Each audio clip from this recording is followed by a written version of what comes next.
आज के इस वीडियो में युग्मक जनन को डिस्कस करूंगा। युग्मक जनन प्रक्रिया लैंगिक जनन प्रक्रिया का एक महत्वपूर्ण भाग है। युग्मक जनन प्रक्रिया में युग्मक बनते हैं। यहाँ पर लैंगिक जनन प्रक्रिया के लिए दो प्रकार के युग्मकों की आवश्यकता होती है, नर युग्मक तथा मादा युग्मक। नर युग्मकों का निर्माण वृषण में होता है तथा मादा युग्मकों का निर्माण अंडाशय में होता है। इस प्रकार नर युग्मक को शुक्राणु कहते हैं, जबकि मादा युग्मक को अंडाणु कहते हैं। ये दोनों ही युग्मक जनन की प्रक्रिया जो है वो जननों में होती है, अर्थात वृषणों को और अंडाशयों को इन्हें जनन भी कहा जाता है। एक नर जनन होते हैं वृषण और दूसरा मादा जनन होते हैं अंडाशय। लैंगिक जनन की प्रक्रिया में जो युग्मक बनते हैं वो अगुणित होते हैं। इसका अर्थ है ये है कि उन युग्मकों में गुणसूत्रों की जो संख्या होती है वो सामान्य कोशिकाओं से, सामान्य दैहिक कोशिकाओं से आधी होती है, अर्थात उनमें गुणसूत्रों का एक सेट पाया जाता है। लैंगिक जनन प्रक्रिया के दौरान जो युग्मक बनने की प्रक्रिया है, उस युग्मक बनने की प्रक्रिया अर्धसूत्री कोशिका विभाजन द्वारा संपन्न होती है, या ये कहें कि अर्धसूत्री कोशिका विभाजन इस घटना का, इस क्रिया का महत्वपूर्ण भाग होता है। लैंगिक जनन की प्रक्रिया में दो युग्मक, नर युग्मक तथा मादा युग्मक मिलते हैं और उनसे जायगोट का निर्माण होता है। मनुष्य के केस में नर युग्मक को शुक्राणु कहते हैं और मादा युग्मक को अंडाणु कहते हैं। नर युग्मक में 23 गुणसूत्र होते हैं और मादा युग्मक अंडाणु में 23 गुणसूत्र होते हैं। दोनों के मिलने से नर युग्मक शुक्राणु और अंडाणु के मिलने से एक द्विगुणित कोशिका बनती है, जिसे जायगोट कहते हैं। तो इस प्रकार हम देखते हैं कि गुणसूत्रों की जो संख्या है वो एक पीढ़ी से दूसरी पीढ़ी में समान बनी रहे, इसलिए ये युग्मक जनन की प्रक्रिया अति आवश्यक है, जिसमें गुणसूत्रों की संख्या कई कोशिकाओं से आधी होती है। पुरुष के वृषणों में और वृषणों की शुक्राणु जनक नलिकाओं की एक जननिक एपिथीलियम की जो कोशिकाएं होती हैं, उन कोशिकाओं में शुक्राणु जनन की प्रक्रिया होती है। ठीक इसी तरह महिला के अंडाशय में स्थित अंडाणु जनन कोशिकाएं होती हैं। उन कोशिकाओं में अंडाणुओं के बनने की जो प्रक्रिया होती है। बात की जाए कि इस प्रक्रिया का अत्यधिक महत्व है, अब इसकी बात करते हैं कि ये प्रक्रिया किस प्रकार संपन्न होती है। तो अगर लैंगिक जनन प्रक्रिया की बात करें, जिसमें शुक्राणु जनन भी सम्मिलित है और अंडाणु जनन भी सम्मिलित है, ये दोनों प्रक्रियाओं के मुख्यतः 3 चरण होते हैं। ये प्रक्रिया मुख्यतः 3 चरणों में पूर्ण होती है। पहला चरण होता है जिसे गुणन प्रवस्था कहते हैं। गुणन प्रवस्था।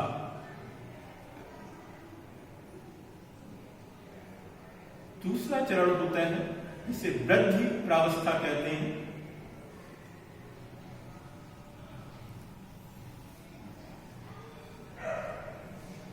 और तीसरा चरण होता है जिसे परिपक्वन प्रावस्था कहते हैं।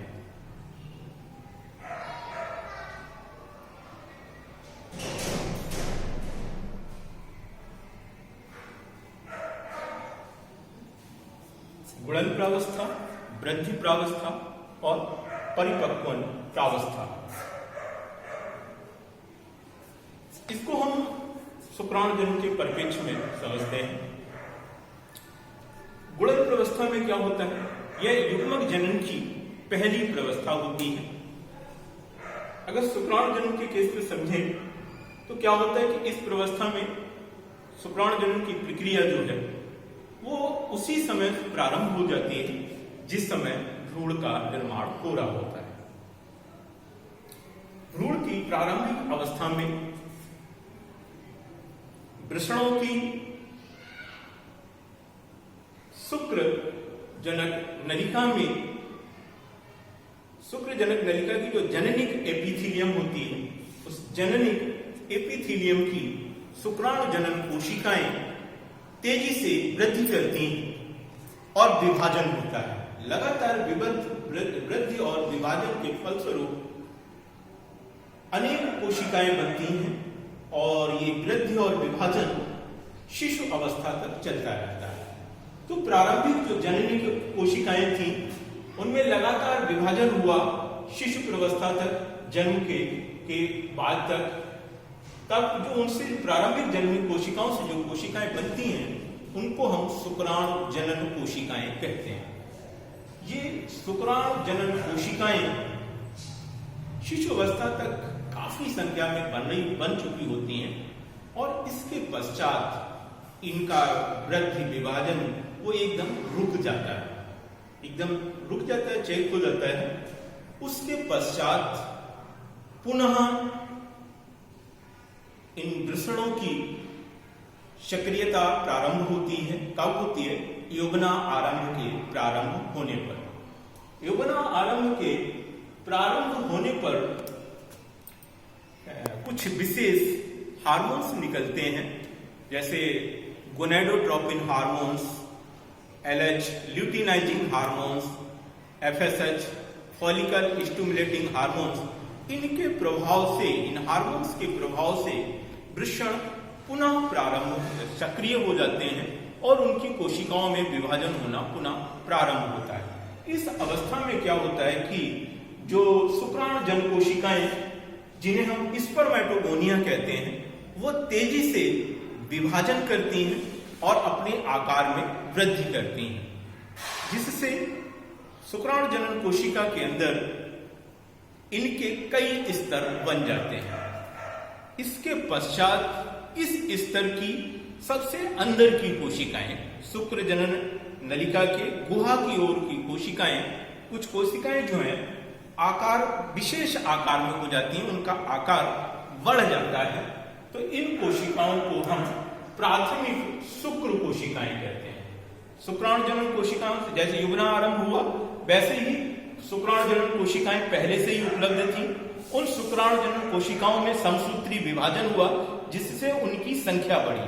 संख्या बढ़ने के पश्चात अब उसमें जब उनके कई स्तर बन जाते हैं फिर उनमें थोड़ा सा विभेदन होता है। विभेदन किस प्रकार होता है? उन कोशिकाओं में से कुछ कोशिकाएं जो कि गुहा की ओर होती हैं उनका आकार बढ़ने लगता है और जब आकार बढ़ जाता है उन कोशिकाओं को प्राथमिक शुक्र कोशिकाएं कहते हैं।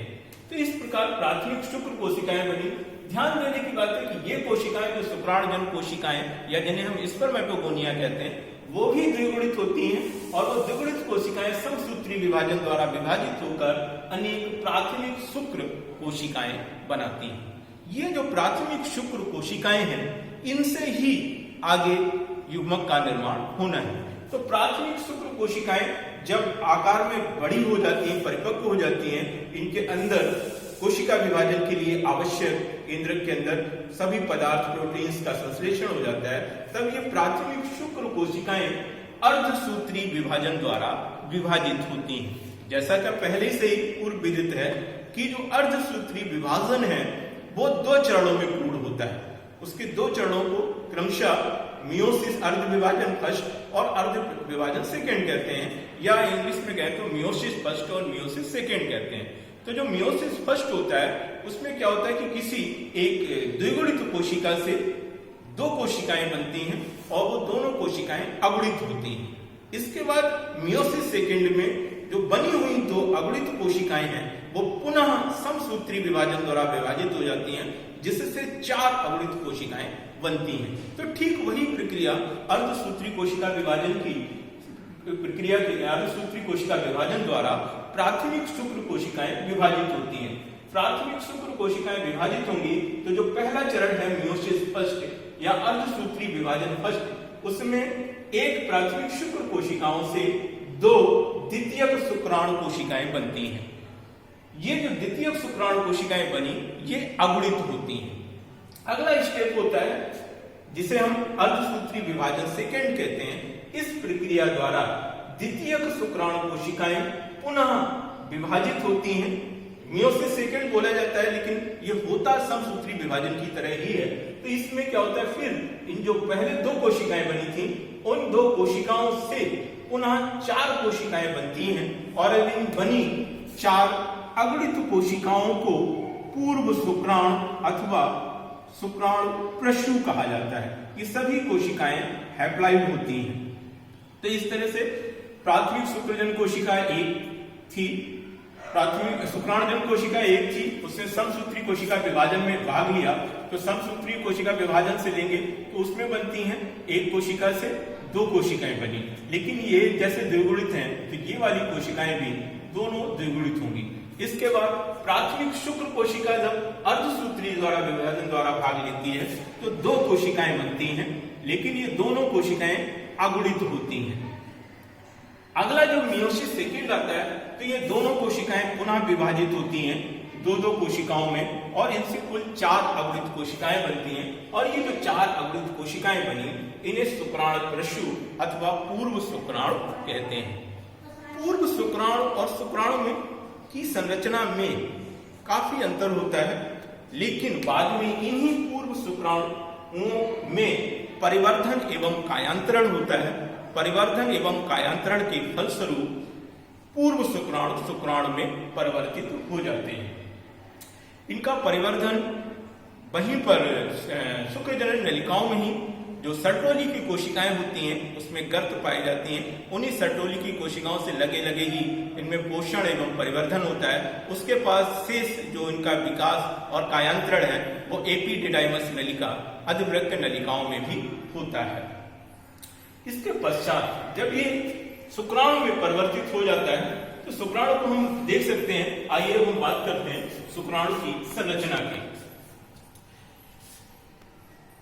शुक्राणु जो है एक बार व्यक्ति में एक बार के पुरुष के स्खलन से 20 से 30 करोड़ शुक्राणु स्खलित होते हैं, निकलते हैं। मैथुन क्रिया के दौरान एक बार के स्खलन में 20 से 30 करोड़ तक शुक्राणु निकलते हैं, जिनमें से जनन क्षमता के लिए 40% शुक्राणुओं का अत्यधिक गतिशीलता होना आवश्यक होता है, जबकि 60% जो शुक्राणु हैं वो सामान्य होते हैं।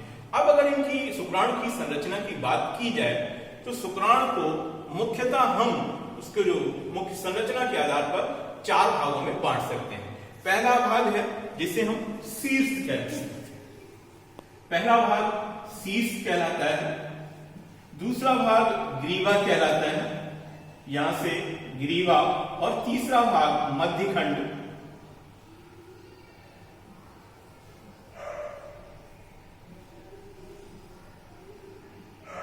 और चौथा होता है पुच्छ या पूंछ। तो इस तरह से देखते हैं कि शुक्राणु में स्पष्टतः चार भाग होते हैं। शीर्ष होता है, ग्रीवा होता है, मध्यखंड होता है और पुच्छ होती है। इसके अतिरिक्त पूरे शुक्राणु पर को एक आवरण झिल्ली, एक जीव द्रव्य कला की झिल्ली जिसे हम प्लाज्मा मेम्ब्रेन भी कहते हैं, वो भी पूरे को घेरे रहती है। अब अगर हम बात करें शीर्ष की तो शीर्ष शुक्राणु का सबसे ऊपरी भाग होता है और अगर देखें तो इसमें एक इसके बीच में एक बड़ा सा केंद्रक होता है जो कि दीर्घ वृत्ताकार होता है, जिसका आकार बड़ा होता है। एक बड़ा सा केंद्रक होता है और उस केंद्रक के ऊपर की ओर एक टोपी के समान संरचना, शीर्ष पर एक टोपी के समान संरचना लगी होती है। इस संरचना को अग्रपिंडक कहते हैं। इस अग्रपिंडक का विशेष महत्व होता है। ये अग्रपिंडक गाल्जी काय का बना होता है और इसमें विशेष एंजाइम पाए जाते हैं जिनमें जीव द्रव्य कला की को अपघटन करने की क्षमता होती है। इनमें पाया जाने वाला जो एंजाइम होता है वो होता है हाइलुरोनिड एंजाइम। हाइलुरोनिड एंजाइम के कारण एक्रोसोम अंडाणु की जीव द्रव्य कला को गलाने की क्षमता रखता है, जिसके कारण शुक्राणु अंडाणु में प्रवेश कर जाता है। यदि किसी भी शुक्राणु के अग्रपिंडक को निकाल दिया जाए, इस एक्रोसोम भाग को निकाल दिया जाए, तो इसमें ये शुक्राणु में उसमें अंडाणु कोशिका में प्रवेश नहीं कर पाएगा, अर्थात निषेचन की क्रिया संपन्न नहीं होगी, जिससे लैंगिक क्रिया भी संपन्न नहीं हो सकती। तो इस तरह इस अग्रपिंडक भाग का एक्रोसोम का विशेष महत्व है। अगर हम बात करें ग्रीवा की, तो हेड से जो शीर्ष भाग है उससे ठीक पीछे का भाग जो है वो ग्रीवा कहलाता है। इस भाग में, ग्रीवा भाग में 2 तारक केंद्र पाए जाते हैं। ये 2 तारक केंद्र होते हैं, जिसमें से एक तारक केंद्र जब निषेचन की क्रिया होती है, जब शुक्राणु जाइगोट के साथ मिलता है, उसी समय एक तारक केंद्र अंडाणु के अंदर प्रवेश कर जाता है। हेड के साथ जब शीर्ष प्रवेश करता है, उसी समय एक तारक केंद्र अंडाणु में प्रवेश कर जाता है, और ये तारक केंद्र जब जाइगोट बन जाता है तो उस जाइगोट में विदलन क्रिया को प्रारंभ करता है। तो इसलिए ये महत्वपूर्ण है। दूसरा वाला जो तारक केंद्र होता है ग्रीवा का, वो अक्षीय भाग, अक्षीय तंतु बनाने का काम करता है। इसके बाद बात करते हैं हम मध्यखंड एवं पुच्छ की। मध्यखंड एवं पुच्छ भाग जो है वो अनेक सूक्ष्म तंतुकों से मिलकर बना होता है। इन सूक्ष्म तंतुकों का जो अरेंजमेंट होता है वो 9+2 होता है। 9+2 अरेंजमेंट होता है, अर्थात जो सूक्ष्म तंतु इस तरह से 9 डबलेट में अरेंज होते हैं, परिधि पर डबल के रूप में, और 2 डबलेट जो है वो बीच में होते हैं। तो इस तरह से अनेक सूक्ष्म तंतु 9+2 अरेंजमेंट व्यवस्था है, उस व्यवस्था के अनुसार इसमें लगे होते हैं, जो मध्यखंड और पुच्छ को निर्माण करते हैं। इसके अतिरिक्त क्योंकि ये अनेक सूक्ष्म तंतु जो 9.2 में लगे होते हैं और इसमें मोशन होता है, इसको गति करना होता है, इसके लिए इन सूक्ष्म तंतुओं के साथ अनेक माइटोकॉन्ड्रिया अटैच पाए जाते हैं, अनेक माइटोकॉन्ड्रिया जुड़े होते हैं। शुक्राणु की जो पूंछ है उसको, शुक्राणु को गति करने में मदद करती है। इस प्रकार हम देखते हैं कि शुक्राणु एक महत्वपूर्ण लैंगिक जनन प्रक्रिया का एक महत्वपूर्ण भाग है, जिसमें इसको हम शुक्राणु जनन प्रक्रिया कहते हैं, और महिलाओं की युग्मक जनन प्रक्रिया को हम अगली वीडियो में डिस्कस करेंगे।